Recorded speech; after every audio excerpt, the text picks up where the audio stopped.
quieren. Si quiere alguno escucharme de pie, no hay ningún problema. Lindo estar otra vez aquí entre ustedes y poder cantar juntos al Señor.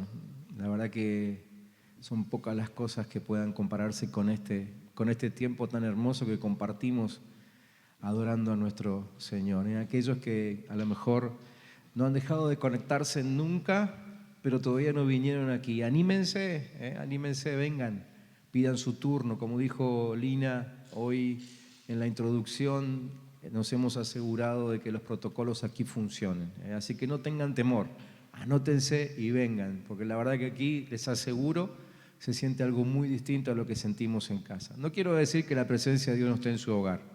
Oramos siempre para que esté allí también.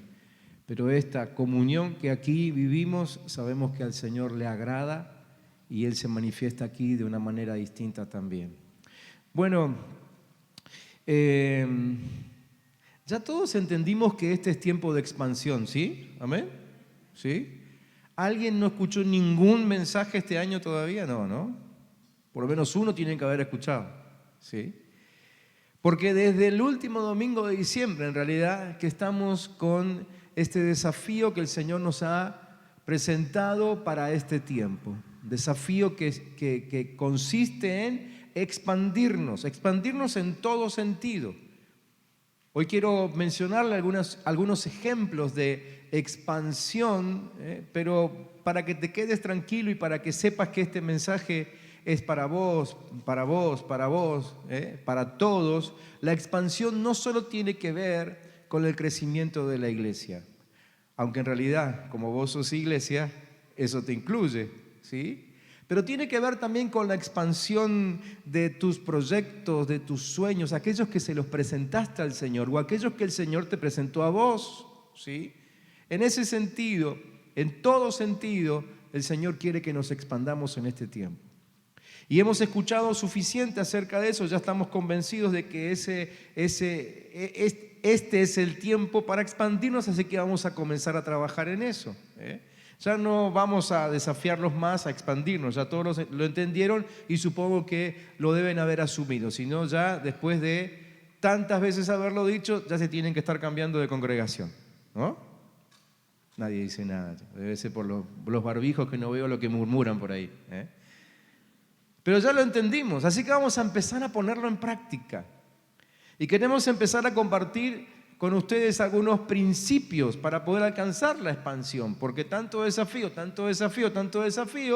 si no la alcanzamos en algún momento nos vamos a frustrar. Así que vamos a compartir algunos principios. No estamos pensando en meternos en fórmulas ni en estructuras pesadas, pero sí en aquellos principios que son fundamentales y que aparecen en toda la palabra y que todo aquel que quiera expandirse, ya sea aquí o en cualquier rincón del planeta, deberá tener en cuenta, porque están en la Biblia, porque salieron de la boca de Dios. Así que vamos a hablar acerca de principios en este tiempo. Por otro lado, también estaba pensando estos días que no es la primera vez que hablamos de expansión, ¿sí? Soy de guardar todos los mensajes que predico, así que tengo mensajes guardados, no digo desde el primer año que llegamos, porque un pequeño virus que no era el COVID-19 se metió en la computadora y algunos archivos me los borró. Pero desde el 2011 por lo menos que me aseguré de que ya eso no sucediera nunca más, y hay otros mensajes de los cuales hemos hablado. De hecho tengo apuntes de otros predicadores que pasaron por aquí, predicadores de la casa, predicadores invitados, y no es la primera vez que el Señor nos desafía a expandirnos. Eso me asusta un poquito, porque si el Señor lo vuelve a decir, es porque todavía no está sucediendo, o por lo menos no está sucediendo en la dimensión que Él quiere. Así que tenemos que prestar atención a esto. Y esto último, el de que no es la primera vez que lo hablamos, me trae una pregunta desafiante para mí. Y la pregunta es, ¿será que estamos tratando los síntomas en vez de tratar la enfermedad? ¿Será que el tema de la expansión hasta ahora lo hemos hablado demasiado superficialmente? Bueno, lo vamos a ver con el tiempo a medida que vayamos presentándole algunos de estos principios. Estos principios obviamente son principios para ponerse en práctica, así que si los ponemos en práctica, el resultado obvio va a ser la expansión, ¿sí? Y necesitamos pensar en esta pregunta que les acabo de hacer, porque si nuestra vitalidad suele caer, nuestro compromiso suele diluirse, es porque simplemente estuvimos trabajando con síntomas, ¿eh?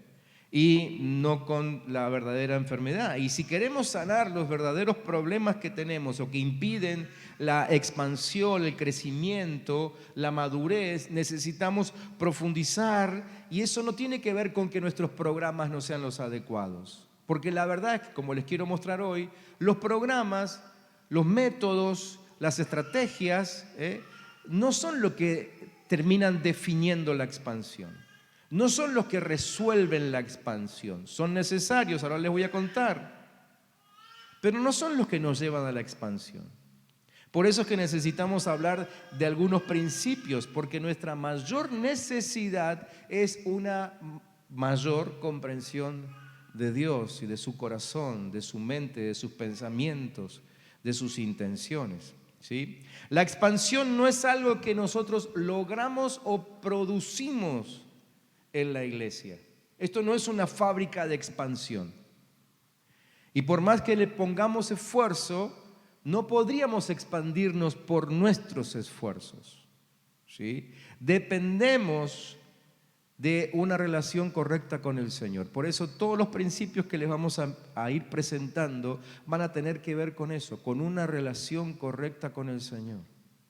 Y entonces la consecuencia lógica va a ser la expansión. En cierta manera estoy diciéndoles, vamos a olvidarnos de la palabrita expansión, pero vamos a concentrarnos en los principios, ¿sí? Y dentro de un tiempo veremos que, aunque ni pensamos en expansión, nos estaremos expandiendo. En lo personal, en lo familiar, en tus negocios, en tus relaciones y obviamente aquí en la congregación también. El crecimiento espiritual entonces es por definición una actividad sobrenatural y por eso está realizada por el mismo Señor. El Señor es el que la tiene que llevar adelante. Entonces, ¿cuál es la solución? La solución no son los métodos. La solución no son las estrategias, ¿sí? La solución no es leerse un libro de expansión o escuchar algún mensaje sobre expansión. La solución es acercarse más al Señor. De eso queremos hablarlo. Por supuesto, como les digo recién, no estoy hablando en contra de los sistemas, de los métodos. De hecho, como Dios no es un Dios incoherente, en su palabra Él nos presenta una infinidad de personajes, de héroes suyos que usaron distintos métodos y estrategias para poder expandirse.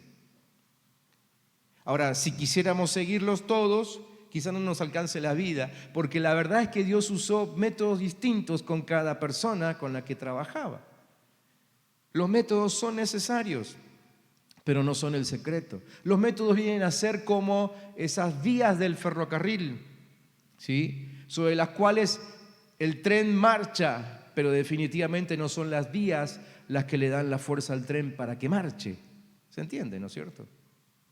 Entonces, sin dejar de lado la necesidad de tener una estrategia, de tener un método de crecimiento, necesitamos concentrarnos en esos principios. ¿Qué queremos decir con expansión?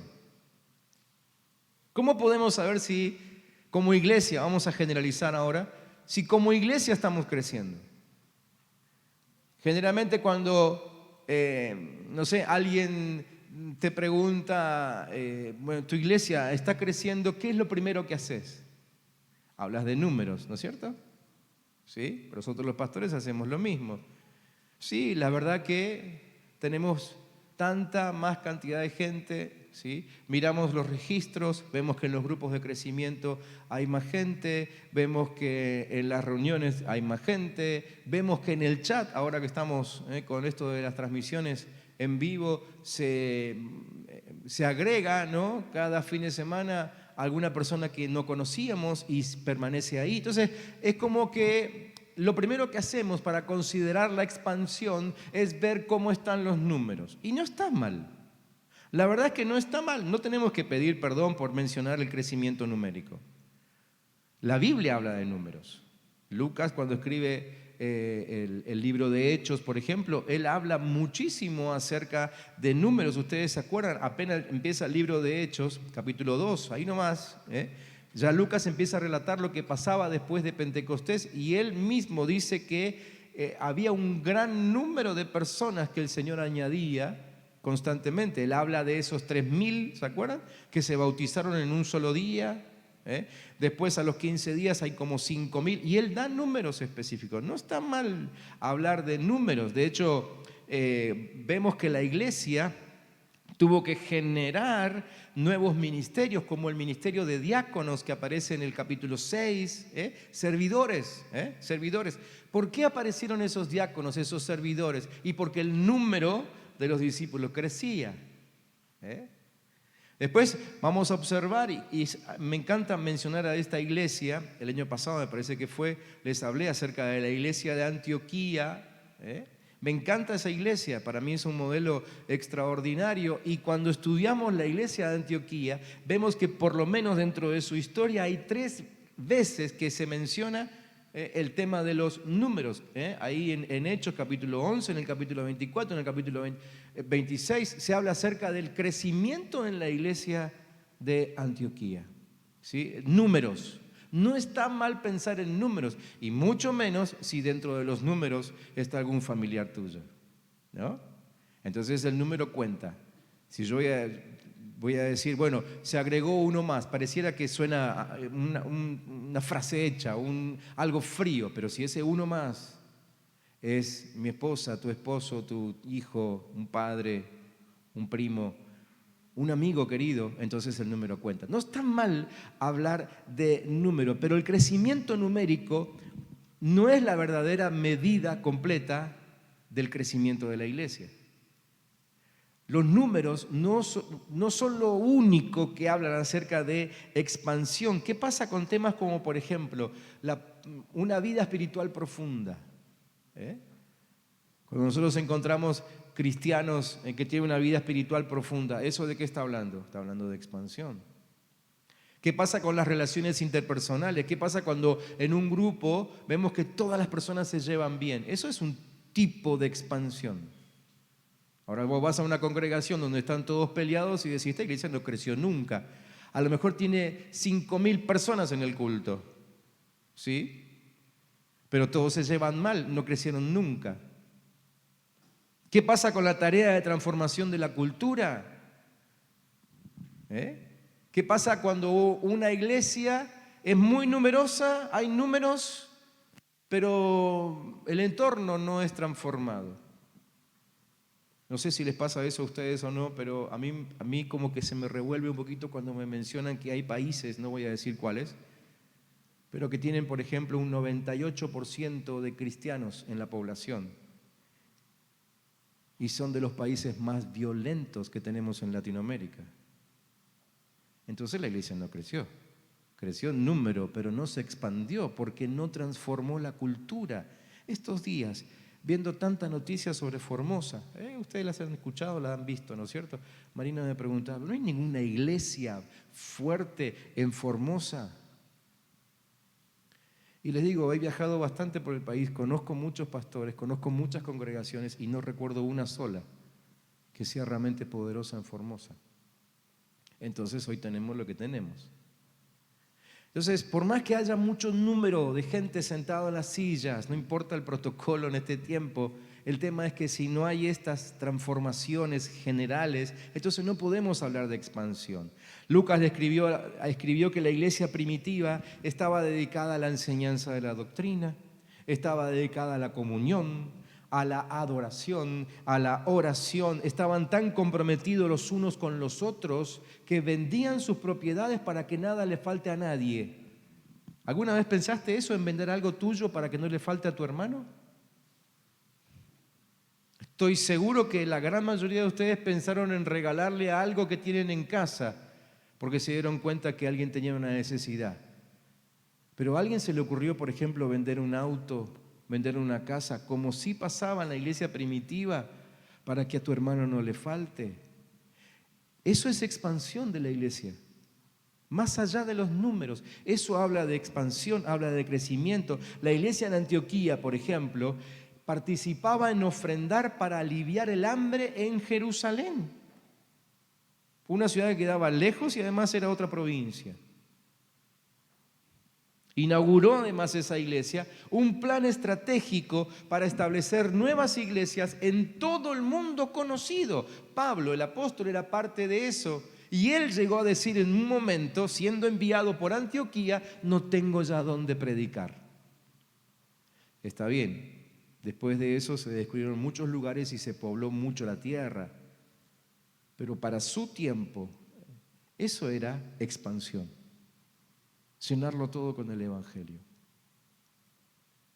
La iglesia primitiva también tuvo un tremendo impacto sobre la sociedad, sobre la vida social. Pablo y Silas, por ejemplo, liberaban a los empleados de sus amos explotadores. ¿Se acuerdan de aquella divina que era utilizada por sus amos para generar ganancias? Descubrieron en ella un don de adivinación, así que la mandaban a la calle a tirar las cartas, a quién sabe qué hacía, ¿sí? ¿Para qué? Para generar ganancias. Pablo y Silas los liberaban, eso es expansión. Desafiaron a los magistrados corruptos, eso es expansión, cuando los cristianos se pueden levantar y desafiar al gobierno de turno. Entonces el crecimiento y la expansión, no solo de la iglesia, sino de cualquier hijo de Dios, es mucho más que un crecimiento numérico, ¿sí? Vos, yo, no podemos hablar de expansión solamente porque tenemos más discípulos que el año pasado o porque nuestro grupo de crecimiento ahora tiene más integrantes. Eso solamente o por sí solo no es sinónimo de expansión.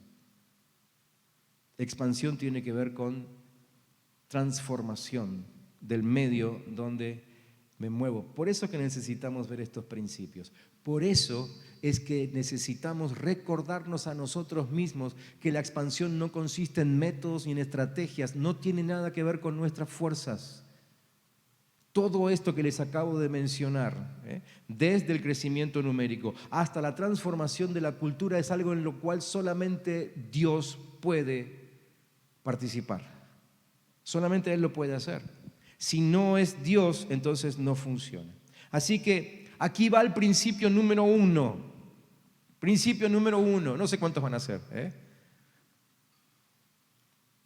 El año pasado dije que iba a predicar sobre determinados temas. Ahí quedaron los mensajes. No pude predicar ninguno. Así que ahora ya no me animo a decir. Pero este es el número 1. Poder sobrenatural. Poder sobrenatural.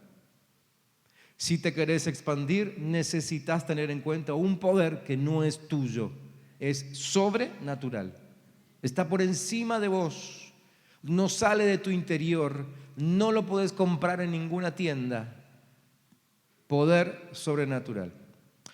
La verdad es que creo que todos estamos de acuerdo si yo les digo que estamos en la época de los tutoriales, ¿no? ¿Cuántos de ustedes han bajado algún tutorial en algún momento por algo, por lo que sea, ¿sí? Por cualquier cosa? ¿Sí? Lo que no sepas resolver hoy, no hace falta que papá te lo enseñe, se baja un tutorial, ¿no? No sabes cómo planchar, hay un tutorial. Es increíble que estemos mirando tutoriales para guardar la ropa en la valija, ¿no? Pero hay gente que lo hace. Haya cada uno, ¿no? Tutoriales para hacer tu huerta en casa, tutoriales para arreglar el auto, ¿sí? Y cuánto dinero hemos ahorrado viendo tutoriales y solucionando algunas cosas por nosotros mismos. Está perfecto eso. El tema es que lo de lo tutorial también se metió en el aspecto de la expansión, en el aspecto espiritual. Entonces hoy también buscamos tutoriales para la expansión, para nuestro crecimiento, para nuestra madurez, ¿sí? Y se han puesto de moda un tipo de tutoriales llamado podcast. ¿Sí? ¿Saben lo que es un podcast? Un mensaje corto, breve, porque más tiempo que eso no tengo, y que puedo escuchar mientras voy en auto, por ejemplo, al trabajo, o hasta el mayorista, o donde sea, me escucho un podcast. Dura 7 minutos, 15 minutos. Creo que el podcast más largo que escuché en mi vida tenía 21 minutos. ¿Sí? Así que me cruzo Neuquén escuchando un podcast. Y cuando me bajo, digo, buenísimo, ya tengo el secreto para crecer y quiero poner en funcionamiento esa estrategia que esa persona, ese hombre, esa mujer de Dios, con seguridad, no solamente que lo estudiaron, sino que lo pusieron en práctica y les funcionó, pero a mí no. Y sigo sin crecer, y sigo sin madurar, y sigo sin expandirme. ¿Sí? ¿Te ha pasado? Entonces, ¿qué decís? Este tutorial no sirve, busco otro. ¿Será que el tutorial no sirve o será que yo lo estoy aplicando más? A mí personalmente, por ejemplo, hay tutoriales que no los puedo terminar de ver, porque cuando empiezan con mucho detalle, yo ya me estoy imaginando cómo tengo que hacerlo. Me está tratando de tonto, así que lo apago. Y digo, lo intento hacer yo. Fracaso. Fracaso con ese, fracaso con el que escucho entero, fracaso, hasta que pienso que el problema soy yo. ¿No? Pensaba en esto de los tutoriales y los podcasts y todo eso, y me hacía acordar de esos planes con resultados garantizados para adelgazar y tener una figura esbelta. ¿Quién de ustedes no compró nunca un aparato para hacer ejercicio en casa, de eso que te publicitan en la tele? ¿No? Ahí está, César, muy bien, no lo hiciste, perfecto. Tenemos a uno que no lo hizo. Pero todo lo demás compramos algo que a todo el mundo le funcionaba, menos a nosotros. ¿Sí? Así que ahí tenemos la bicicleta fija, que sirve ¿para qué? ¿Para qué sirve? Para colgar la ropa, por supuesto. Es para lo único que sirve, para colgar la ropa. Entonces, ¿para qué gastar en tenders y en percheros si la campera puede ir colgada en el manubrio de la bicicleta fija? Y queda tan linda, ¿no? Además, todos tienen una. Pero con la expansión definitivamente no podemos pensar así. No podemos pensar así. Terminamos con un sentido de derrota mayor que antes, convencidos de que la expansión y el crecimiento son una meta inalcanzable. Pero parece que hemos pasado por alto el hecho de que los modelos y métodos tienen ciertas limitaciones. Ciertas limitaciones. Primero, no se puede transferir el contexto. Y lo que te enseña ese pastor que tanto te gusta de Colombia vive en otro contexto. Segundo, no se puede transferir la personalidad porque somos muy distintos unos de otros. Tercero, no se puede transferir la espiritualidad porque la experiencia de búsqueda de Dios definitivamente no es igual entre unos y otros. Cuarto, no se puede transferir los dones porque son únicos de cada cristiano. Quinto, no se puede transferir la madurez.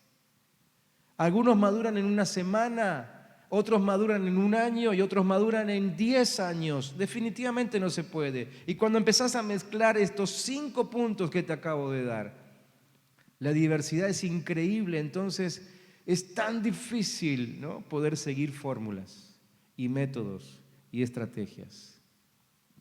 Entonces, ¿por qué no funcionan los métodos? Porque los métodos no son lo que te llevan al crecimiento.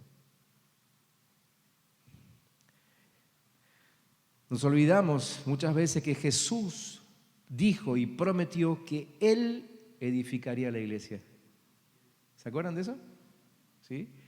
Él edificaría la iglesia. Nunca Jesús dijo, a ver, ponete las pilas y a ver si maduras pronto. Dijo, yo voy a edificar mi iglesia. Entonces no existe otra posibilidad que no sea una relación correcta con nuestro Señor.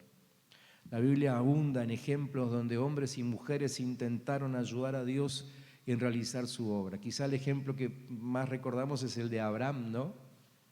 Él sabía que Dios lo quería para generar una prole que le traería herencia, etcétera, etcétera, etcétera. Así que primero intentó con su esclavo, después intentó tener un hijo con la sirvienta. Y ustedes saben que los resultados fueron desastrosos hasta que por fin entendió Abraham, después de muchos años, que tenía que dejar que Dios haga. O quizás, a lo mejor, no le quedó otra, porque ya cuando Dios decidió hacerlo a su manera, ya a él no le quedaba nada de fuerza humana para lograrlo. Entonces apareció Isaac y ahí comienza la historia de tu salvación y la mía. ¿Sí? Entonces, insisto, no estoy sugiriendo que no necesitemos estudiar ni aplicar métodos, ni mucho menos. Eso sería inclusive irresponsable, ya que el método siempre conlleva disciplina y la disciplina es fundamental en el crecimiento. Pero no podemos depender de un método. Sí estoy diciendo que la expansión es, por definición, un evento sobrenatural. La expansión es un evento sobrenatural. Grabate esa frase, por favor. Decísela que tenés al lado ahí. Si no tenés a nadie, grita, levanta la voz. La expansión es un evento sobrenatural. Tiene que iniciar con un encuentro sobrenatural con ese Dios que es 3 veces santo. Es una consecuencia de una relación correcta con Cristo. Cuando alguien se enamora profundamente de Jesús, la mayoría de los detalles del crecimiento se resuelven por sí solos. Por ahí va el asunto, así que creo que debemos empezar por un tremendo y profundo enamoramiento del Señor. Volver, por algo el Señor le reclamó a aquella iglesia de Apocalipsis que vuelva a su primer amor. No tenía nada que decir de las obras, pero evidentemente eran obras que no las llevaban a la expansión. Le dijo, basta de tanta obra, volvé al primer amor, porque si no voy a terminar quitándote el candelero, decía, la luz, ¿no? La revelación, mi presencia. Esa iglesia se iba a quedar sin presencia de Dios si no volvía al primer amor. ¿Y qué hubiese pasado con las obras? Recuerden que antes de comisionar a Pedro, el apóstol, de que se encargara de sus ovejas, ¿se acuerdan qué hizo Jesús? Le preguntó 3 veces si lo amaba. ¿Se acuerdan? Pedro, ¿me amas más que estos? Una vez. Pedro, ¿me amas más que estos? 2 veces. Pedro, ¿me amas más que estos? 3 veces. ¿Qué estaba diciendo? ¿Estaba Jesús estableciendo una competencia entre los discípulos? No, para nada. Creo que lo que Jesús le estaba diciendo es, Pedro, vos me amás más que todo lo otro que tenés alrededor, por ejemplo, tu negocio de pesca, por ejemplo, tus amigos, por ejemplo, no sé, tu agenda, tus salidas, tu rutina. ¿Me amás más que todo eso? Cuando Pedro se lo aseguró, entonces recién Jesús le encomendó sus ovejas. Yo creo que el Señor no nos encomendaría a nadie, ni siquiera para predicarle, si nosotros no le aseguramos a Él que estamos enamorados de Él. Todo comienza por el amor. Es posible que Jesús te esté preguntando eso justo ahora, en este tiempo, si le amamos de verdad, más que inclusive los métodos de crecimiento y de expansión y de madurez. Y lo digo a propósito porque sé que me incluyo en la lista, porque sé que muchos de nosotros no nos queremos perder una sola reunión. ¿Por qué? Porque no sea cosa que justo ahí se diga algo que estoy necesitando para el crecimiento. O sea, voy a la reunión para tomar un apunte un poquito más largo en mi agenda, nada más, pero no voy por amor al Señor. ¿Me amás más que el método de crecimiento, ese método que de todo corazón querés encontrar? ¿Me amás más? Dice el Señor. Seguramente ustedes se van a acordar de que Jesús le preguntó en un momento a los discípulos, ¿qué opinan los demás de mí? ¿Se acuerdan eso? ¿Qué dice la gente? Él le hizo esta pregunta después de haber hecho una recorrida, no hace falta que repasemos eso ahora, pero si ustedes tienen tiempo después, denle una miradita a los capítulos anteriores, ¿sí? anteriores a Mateo 16 y van a ver la recorrida geográfica que ellos hicieron. Cuando terminaron de recorrer todo el territorio, Jesús se sentó con los discípulos y dijeron, bueno, a ver, ¿qué dice toda esa gente que pasamos a ver? Y entonces comenzaron, ¿no? Algunos dicen que es Juan que había resucitado, Juan lo habían matado hacía poco, o algunos decían que era Elías, el profeta resucitado, otros decían que era Jeremías o algún otro profeta, y ninguno le pegó ni cerca. Ninguno le pegó ni cerca, porque la verdad es que Jesús era el Mesías prometido. El único que se animó a decir algo acertado fue Pedro, ¿se acuerdan? Pedro dijo, tú eres el Cristo, el Hijo del Dios viviente. ¿Sí? Tú eres el Cristo, el Hijo del Dios viviente. Y inmediatamente Jesús lo miró y afirmó, dijo, muy bien Pedro, eso te lo reveló mi papá, porque nadie puede saber esa verdad si no se lo revela Dios. Muy bien, Pedro. Y sobre esta roca, le dijo, voy a edificar mi iglesia. ¿Qué roca? ¿A qué roca se refería? ¿A Pedro? No. A la roca de la declaración. Jesús le estaba diciendo, esa declaración que vos hiciste, esa confesión de que yo soy el Hijo del Dios viviente, esa es tu roca sobre la cual vas a crecer y vas a madurar. Esa es la roca sobre la que voy a expandir a la iglesia. Así que cualquier iglesia que confiese que Jesucristo es el Cristo, el Hijo del Dios viviente, esa es la iglesia que podrá expandirse. ¿Entiende? Pero sobre esa verdad, ¿por qué? Porque Él vino para edificar una comunidad a la cual le daría las llaves del reino. Él vino para edificar una comunidad con poder de atar y desatar eternamente. Él vino para edificar y establecer un pueblo que llegaría a ser su cuerpo, su edificio, su esposa, una raza escogida, un sacerdocio real, una nación santa, un pueblo que el mismo Dios poseería. Y todo eso no lo puede hacer nadie excepto Dios. Por eso la expansión de la iglesia solamente la puede provocar Cristo Jesús, nadie más. No un método, no una estrategia. Nos enamoramos de Él, proclamamos que Él es el Cristo, el Hijo del Dios viviente, y entonces Él nos entrega un camino, unas vías, un método sobre el cual caminar, pero no antes. Así que la expansión es provocada por Jesús. La expansión es una actividad divinamente prometida para la iglesia que esté correctamente relacionada con Cristo.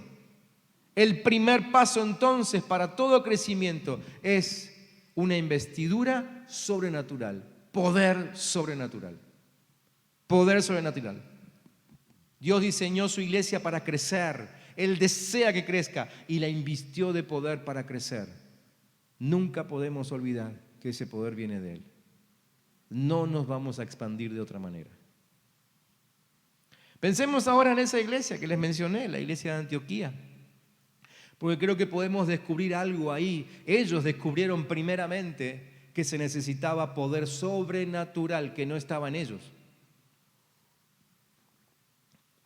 La iglesia de Antioquía es una iglesia que fue constituida por laicos, no fue un pastor ni un misionero enviado a esa zona y dijo, bueno, vamos a empezar a trabajar y empezó a predicar. No se sabe bien cómo empezó, probablemente como consecuencia de la persecución, ¿sí? Pero comenzaron personas comunes y corrientes, pero ellos desde el primer momento, siempre supieron que dependían de un poder sobrenatural. ¿Y qué podemos ver ahí?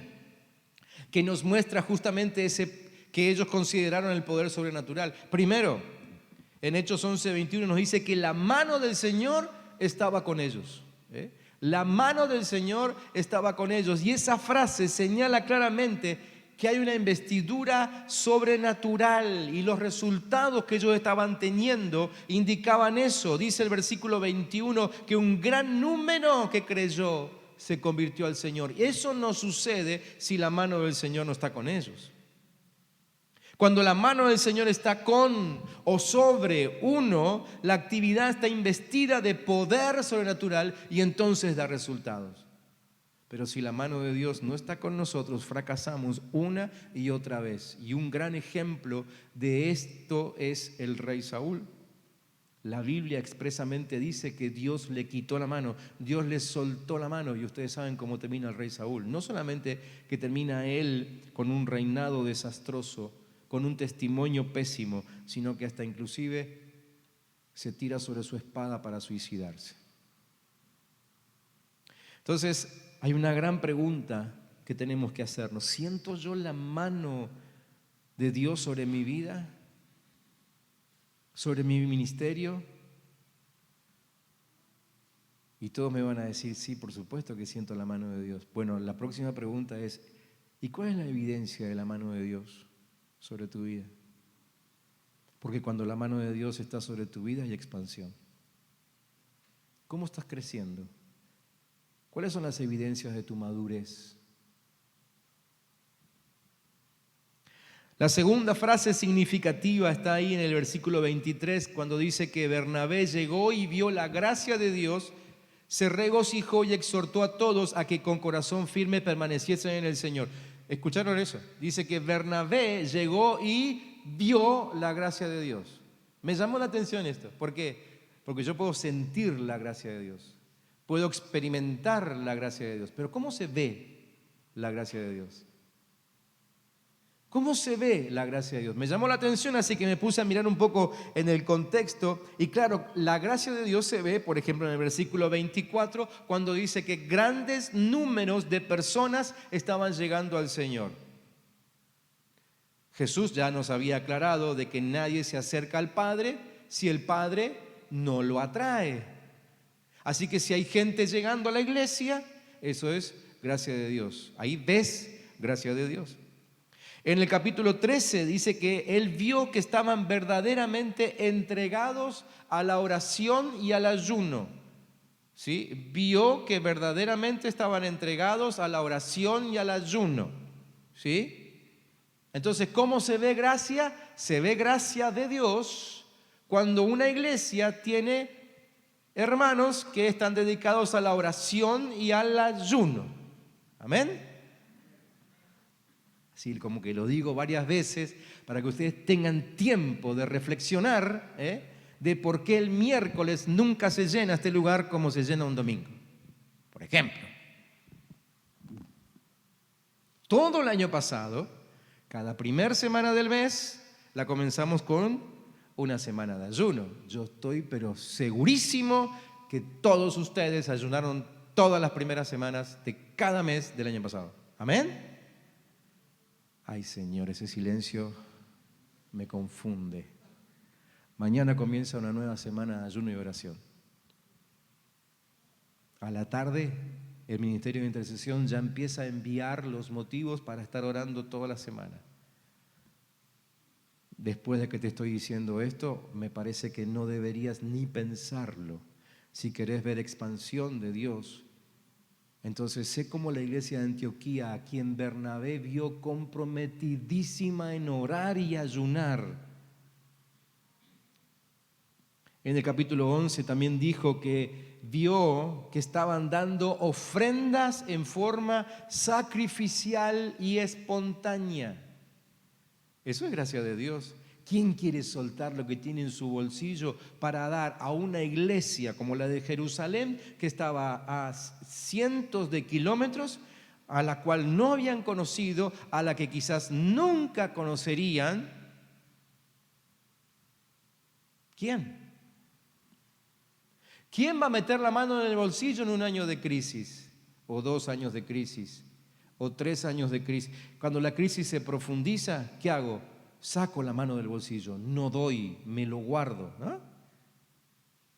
Pero la acción contraria manifiesta gracia de Dios. Cuando alguien en medio de la crisis sigue metiendo su mano en el bolsillo y sigue dando al necesitado, eso es gracia de Dios.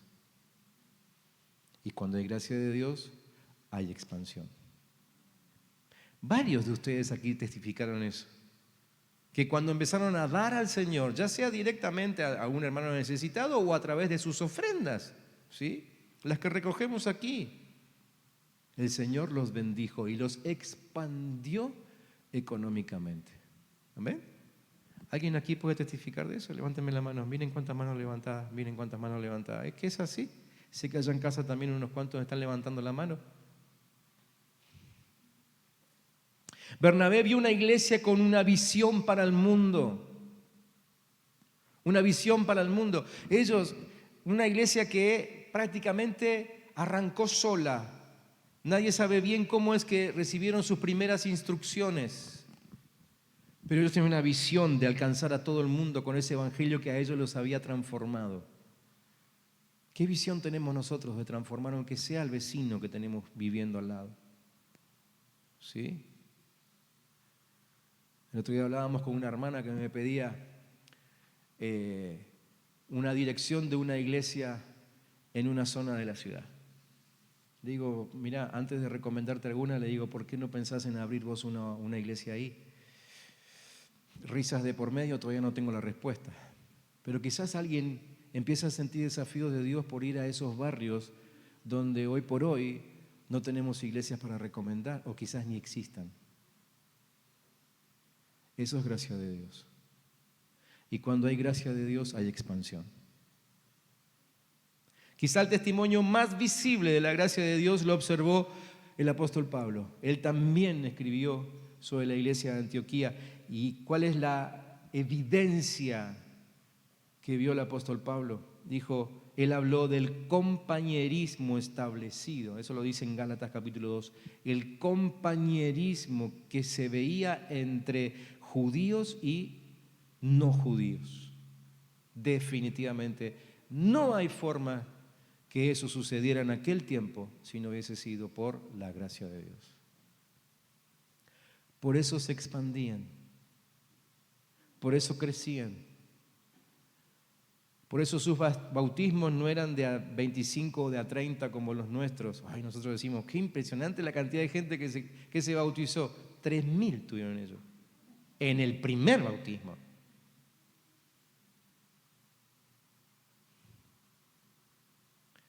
Expansión significa tener la mano de Dios sobre nuestras vidas, depender de un poder sobrenatural.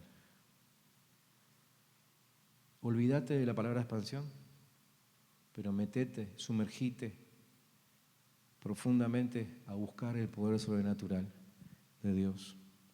Nosotros muchas veces, el año pasado, y con esto voy terminando, durante el año de pandemia, repetimos que nos estaba yendo bien. Y era así, la verdad que yo personalmente hablaba con un montón de pastores a los cuales les escuchaba decir que, que la gente dejó de asistir, que ya no estaban funcionando, que no le encontraban la vuelta a lo tecnológico, que no recibían las ofrendas.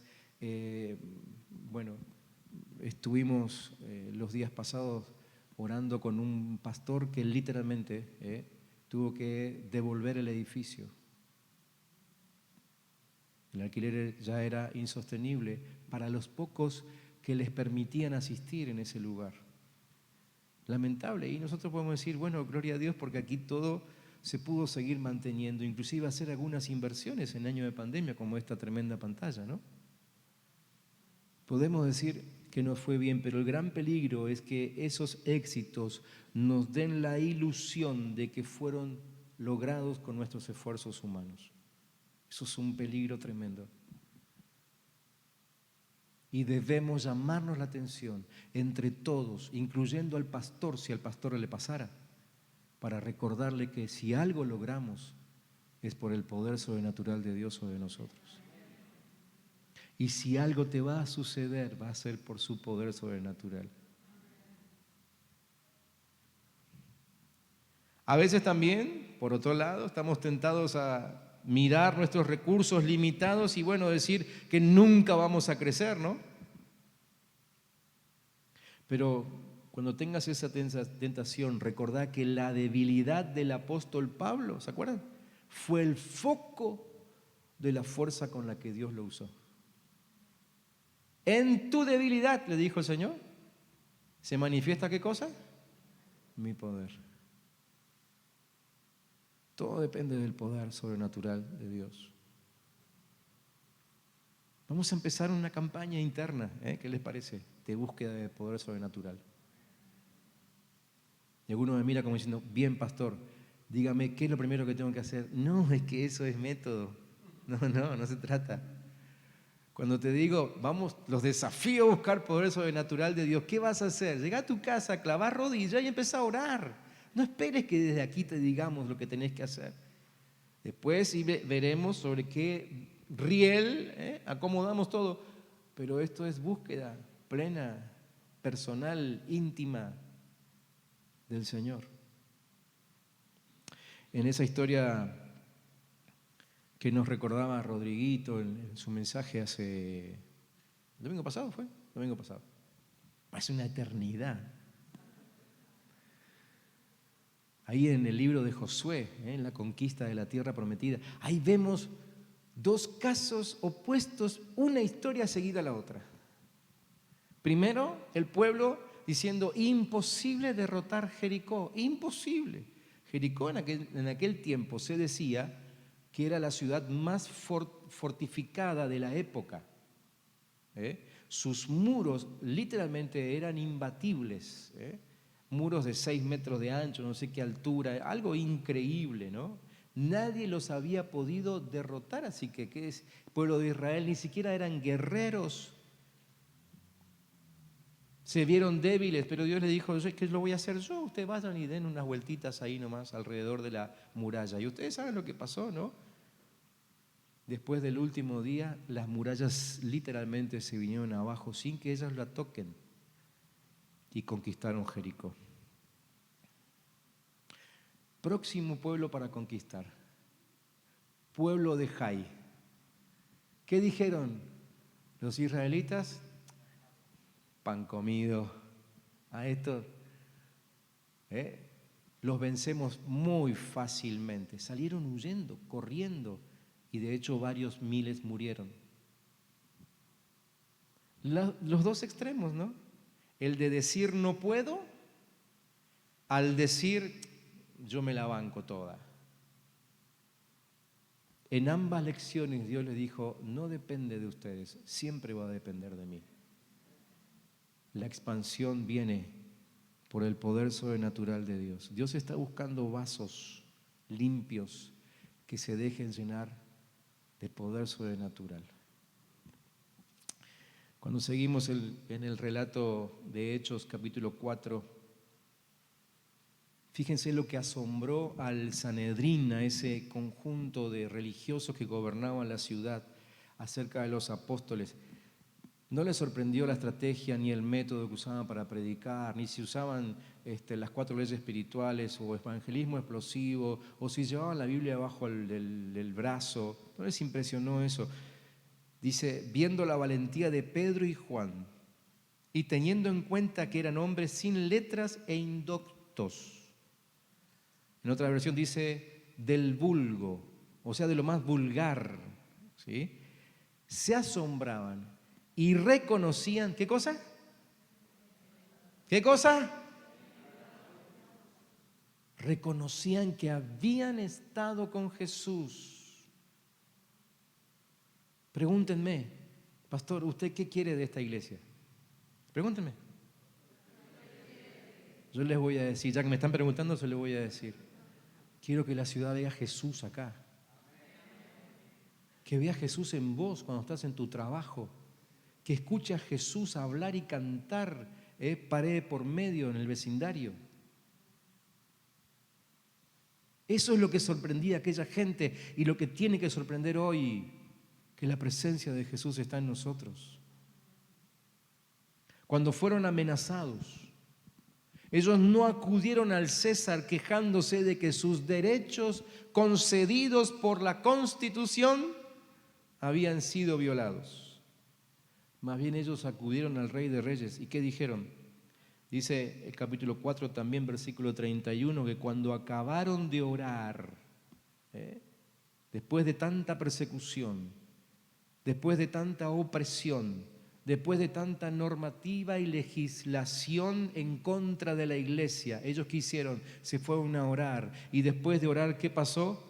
el lugar donde estaban reunidos tembló y todos fueron llenos del Espíritu Santo y hablaban la palabra de Dios con valentía. Hoy vamos a orar como oró el apóstol Pablo por la iglesia en Efesios capítulo 3, versículos 14 al 19. Ese texto no va a aparecer ahí porque lo puse de última, pero toma nota si querés, para poder usar, si tanto te gustan los modelos, como un modelo de oración. Efesios capítulo 3, versículos 14 al 19, Pablo decía: por eso yo me arrodillo delante del Padre de nuestro Señor Jesucristo, de quien recibe su nombre toda familia en los cielos y en la tierra, para que por su Espíritu y conforme a las riquezas de su gloria los fortalezca a ustedes interiormente con poder, para que por la fe Cristo habite en sus corazones, y para que arraigados y cimentados en amor, sean ustedes plenamente capaces de comprender con todos los santos cuál es la anchura, la longitud, la profundidad, la altura del amor de Cristo. En fin, que conozcan ese amor que excede a todo conocimiento, para que sean llenos de toda la plenitud de Dios. Lo primero por lo cual oró Pablo es para que ellos experimentaran el fortalecimiento sobrenatural. Yo quiero orar por ustedes en esta mañana así. Quiero usar esta oración ahora para ir orando con ustedes, ¿les parece? Pueden hacer como quieran, si quieren se pueden quedar sentados, si quieren se pueden parar. Lo que me interesa es que se metan conmigo en este tiempo y que empecemos juntos a buscar esa fortaleza sobrenatural que necesitamos. Porque las fuerzas que Dios te dio, las físicas, lamentablemente tienen un límite.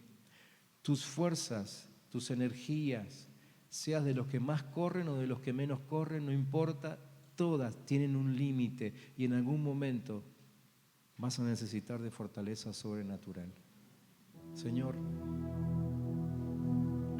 nos unimos a la oración del apóstol para pedirte en el nombre de Jesús que esta iglesia, que esta congregación sea una congregación que reconoce y que busca el poder sobrenatural de Dios, que reconoce y que clama por ese poder sobrenatural, que seamos una iglesia que no avance un centímetro sin sentir la mano sobrenatural de Dios en nuestras espaldas. Pero Padre, que seamos de esas congregaciones que ni bien hay una pequeñísima muestra de tu gracia, avanzamos corriendo hacia tu voluntad, Señor, no importa dónde nos metamos.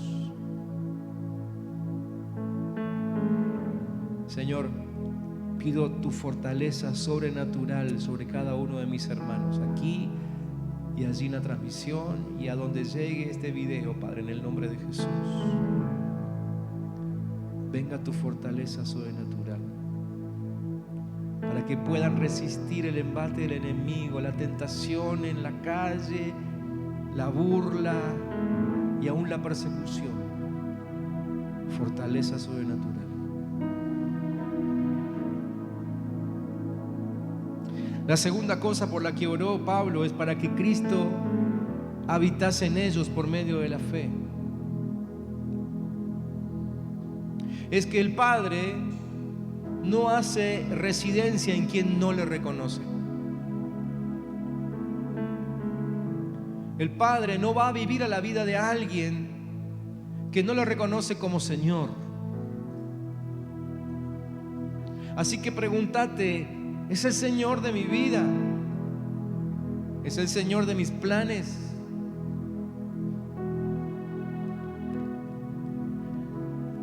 Y cuando hablamos de planes, no hablamos solamente de los planes esos que tienen que ver con lo económico, con la compra de una casa, un auto, un terreno, casamiento, no sé.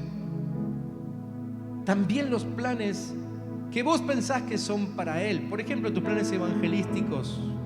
¿Es Él el Señor de tu agenda evangelística? ¿Es Él el Señor de tu agenda misionera? Es decir, tenés ganas de ir a predicarle a alguien, ¿te manda Dios?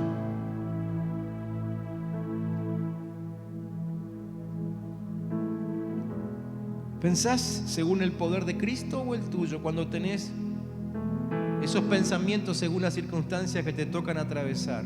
Lo que pasa ahí por tu mente, el puedo o el no puedo, ¿es conforme al poder de Dios o a tu propio poder? ¿A la capacidad de Él o a tu propia capacidad? Eso define señorío. ¿Es Él el Señor de tus negocios? ¿Podría Él mirar tu libro contable y decirte, bien, bien, hijo, bien, muy bien? ¿O habría algunas hojas que quisieras arrancar para que Él no las vea? ¿Es Él el Señor de tu presupuesto? La segunda cosa por la que oró el apóstol Pablo es por consagración. Así que si sos de esos que quieren, que anhelan la expansión, este es el momento para levantar tu voz, quizá tu mano también al cielo y decir, Señor, me consagro. Antes de leer un libro, antes de escuchar un mensaje, un podcast o lo que sea, un tutorial de cómo expandirme, Señor, yo me consagro en el nombre de Jesús. Me consagro a ti, Señor. Mi vida entera es tuya. Mis pensamientos son tuyos, mis palabras son tuyas, mis acciones, mis actitudes son tuyas. No soy dueño y no puedo hacer uso de mi mente, no puedo hacer uso de mi boca como se me plazca. Tú eres el dueño. Me consagro en nombre de Jesús.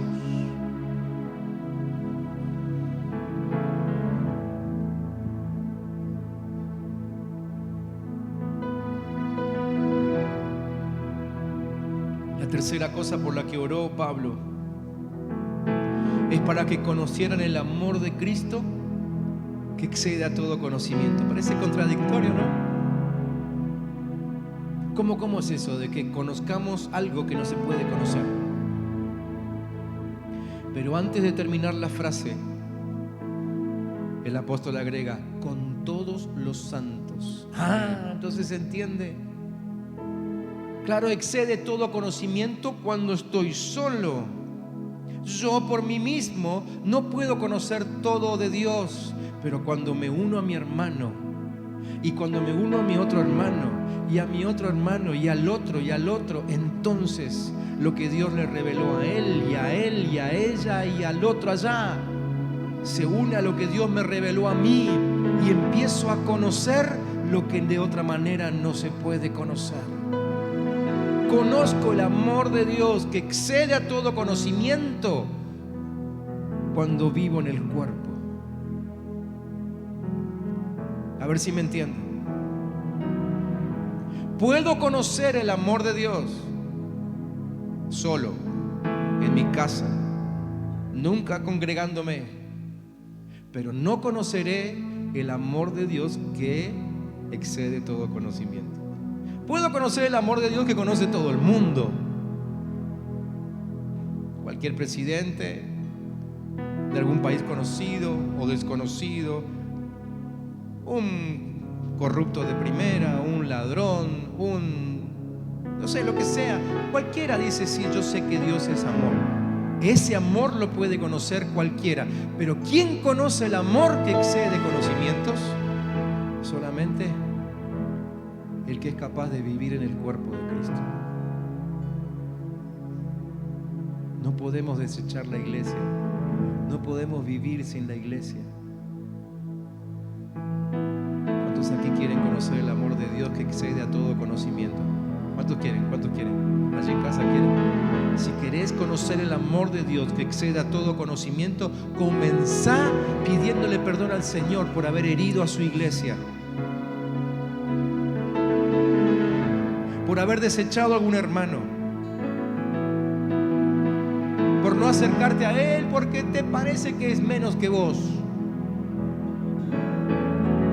Cada vez que evitas a un hermano, te estás perdiendo un amor de Dios que excede al conocimiento.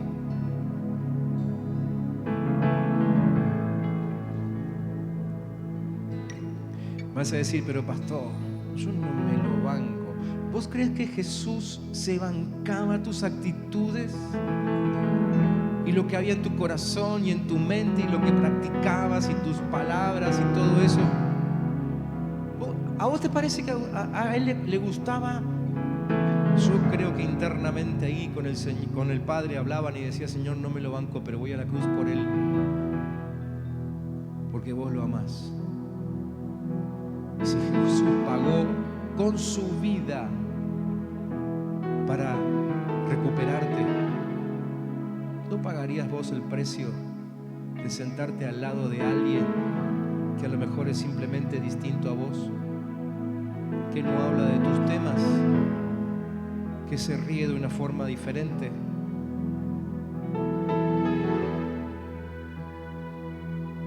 Insisto, que te quede claro esto, lo voy a repetir para mí mismo.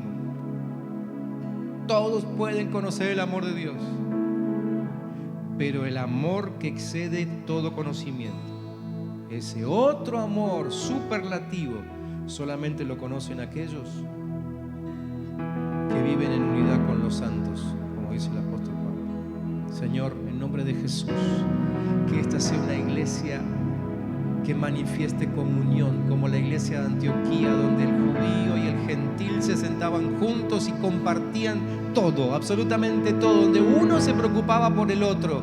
Que así sea aquí, Señor, que así sea en tu iglesia, Señor, para que también podamos conocer ese amor que excede a todo conocimiento. Cuarto, Pablo oró para que fuesen llenos de plenitud de Dios. Llenos de la plenitud de Dios. Como Cristo reflejó la plenitud de Dios, Dios ahora nos enviste de poder para expresar la misma plenitud. ¿Por qué oraba Pablo entonces? Él oraba para que la iglesia llegue a ser todo lo que Cristo fue cuando estuvo aquí en la tierra.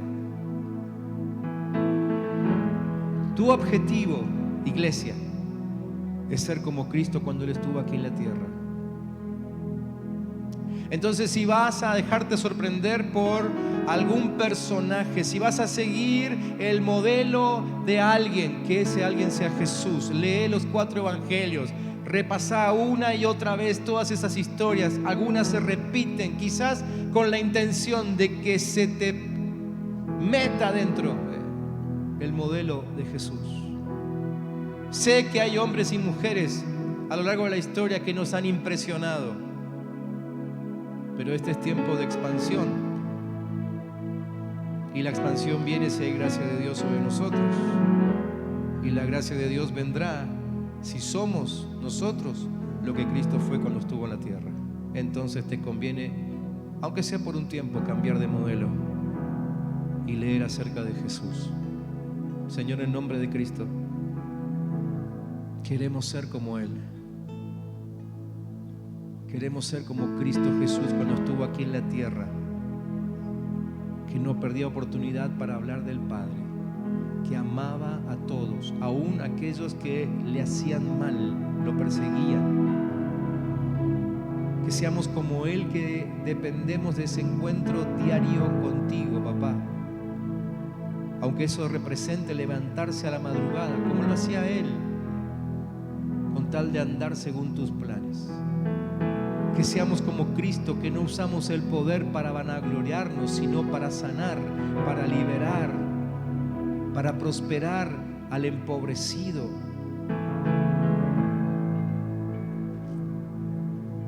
Que seamos como Cristo. Pablo terminó su oración con una bendición que es a la vez conmovedora y desafiante. Efesios capítulo 3, versículos 20-21. Él decía, hablando de Dios, decía que Él es poderoso para hacer todas las cosas mucho más abundantemente de lo que pedimos o pensamos, según el poder que actúa en nosotros. Escúchame bien y con esto termino. Dios puede hacer mucho más de lo que crees o de lo que soñas. Lo voy a repetir porque parece que algunos no me lo escucharon.